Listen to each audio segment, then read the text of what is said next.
मत थट्टा कर सिना कहला जे एइथपई कहली जे लेंबू माछ अंडा पनीपरिबा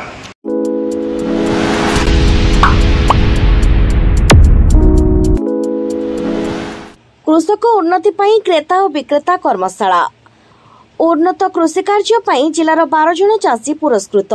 कृषक और कृषि क्षेत्र उन्नति साधन करने लक्ष्य स्थानीय शहीद स्मृति भवन ठारी क्रेता और विक्रेता कर्मशाला अनुष्ठित हो जाइछि। कृषि और कृषक सशक्तिकरण विभाग आनुकूल्य एएफसी इंडिया लिमिटेड पक्षरु कर्मशालार आयोजन करा जाइछि। मुख्य जिला कृषि अधिकारी ज्ञान बल्लभ दास पौरोहित्य आयोजित कर्मशाला रे मुख्य अतिथि भाव बृहत उठा जलसेचन प्रकल्प राज्य मुख्य डॉक्टर रविंद्र कुमार पाइकराय, मुख्य वक्ता भाव ओयूएटी विश्वविद्यालय पूर्वतन प्रोफेसर डॉक्टर सनत मिश्र, एफसी राज्य मुख्य विभुदत्त पाइकराय, केंद्रीय कृषि विज्ञान केंद्र 1 मुख्य वैज्ञानिक डॉक्टर संघमित्रा पटनायक, केंद्रीय कृषि विज्ञान केंद्र 2 मुख्य वैज्ञानिक डॉक्टर दीपक कुमार महांती, बृहत उठा जलसेचन प्रकल्प निर्वाही जंत्री रिंकू पुरुषेट, अतिरिक्त निर्वाही जंत्री अतिरिक्त जिला कृषि अधिकारी प्रमुख अतिथि भाव जोग देथिले। चाषी और क्रेता मध्य एक संपर्क सृष्टि करी चाष उत्पादन उचित मूर्ति रे बिक्री व्यवस्था करिबा जाफल चाषी अधिक भाव लाभवान हो पारे से नहीं कर्मशालार मुख्य लक्ष्य रही। कर्मशाला जिलार 26 ब्लॉक रु 250 रु अधिक चाषी अंशग्रहण करथिले। परिचय मोर मो श्री ज्ञान बल्लभ दास, बर्तमान मु इंचार्ज सीडीओ मयूरभंज अच्छे एवं आज जो आमर बृहत उठासन प्रकल्प अंचल जो चाषी आ क्रेता मध्य गोटे सृष्टि आ उत्पादन बिक्री गोटे आलोचना चक्र होची। से आमर विभिन्न आमर ओईटीर एवं विभिन्न साइंटिस्ट माने जोग देइचंती।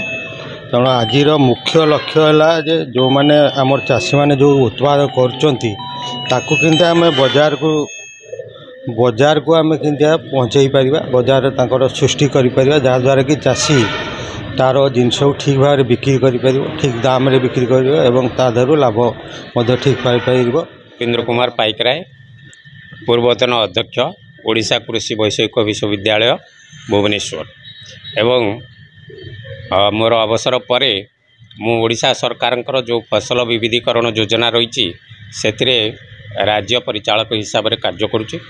आज मयूरभंज जिले में आमर गोटे आलोचना चक्र रखा जाइए, सेटा है क्रेता विक्रेता मध्य संपर्क सृष्टि करवा एवं चाषी भाई मान जहाँ उत्पादन करुँच उत्पादन सामग्री किभली भाव में बजार रे सुलभ मूल्य रे बिक्री करा जाई परिबो से विषय रे आलोचना करिबा। आलोचना रे विभिन्न संस्थार लोक माने अछंती, हमरो राज्य सरकारंकर संस्था एवं बेसरकारी संस्था एवं चाषी भाई माने एवं किछि व्यवसायी बा क्रेता माने उपस्थित अछंती। तेणु हमर ए आलोचनार मुख्य उद्देश्य होची चाषी भाई माने किभली भाव में संगठित भाव में बजार भित्तिक व्यावसायिक ढंग से कृषि करेंगे। चाषी भाई माने सेति कले तांकर बजार रे सुविधा रे बिक्री बटा करि परिबे। कर्मशाला चाषी उद्देश्य मिलेट इफको लेमन ग्रास और मृत्तिका विहन चाष पक्षर स्टल खोल जाइथिला, जहाँकि चाषी माननकु चाष क्षेत्र रे सहायता जोगाइबाकू विभिन्न प्रशिक्षण प्रदान करा जाइछि। एई अवसर रे उन्नत चाष कार्य पई जिला 6टी ब्लॉक रो 12 जन चाषी माननकु पुरस्कृत करा जाइछि। सेमाने हेले बांग्रीपोसिरु कमल चंद्र महंत, बलराम गिरी, सुशांत कुमार गिरी और परशु कुमार गिरी, बड़साही और गोपबंधु नगर ब्लॉक रो सरोज कुमार प्रधान और रीताश्री राउत, जामदा ब्लॉक रो लालमोहन नायक और सावित्री गिरी, सुक्रुली ब्लॉक रो सुशांत कुमार महंत और प्रहलाद नायक एवं कप्तिपदा ब्लॉक रो मोहन दास और दुर्जन सिंह चाषी को मानपत्र सह उत्तरीय देई अतिथि माने पुरस्कृत करथिले। उक्त कार्यक्रम को स्कीम सहकारी मानस महांती, डीएलएम दीपक कुमार सिंह प्रमुख परिचालना करथिले। नमस्कार, मो ना होछि बुद्धिराम सिंह, मो जामदा ब्लॉक रु आछि।